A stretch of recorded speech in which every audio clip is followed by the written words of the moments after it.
I think it is safe to say that at the moment we've all got a little more time on our hands, and what better way to make use of that time than to eat, and what better to eat than treats you've baked yourself.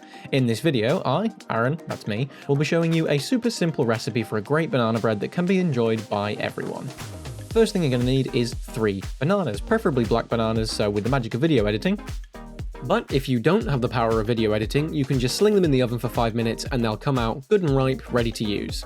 And there's my third banana.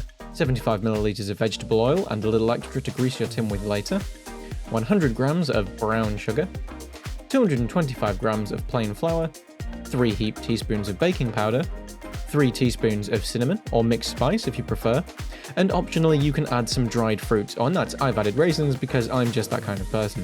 The first thing you want to do is preheat your oven to 180 degrees fan or gas mark 6. Mash your 3 large bananas with a fork and then mix well with your vegetable oil and brown sugar. When you've mixed that, you can add your plain flour, your baking powder, and your cinnamon and combine really well. If you stir with a folding motion, it'll all combine together a lot more easily than if you're just stirring. And then you can add your optional dried fruit or nuts. Here's me ruining mine with the raisins.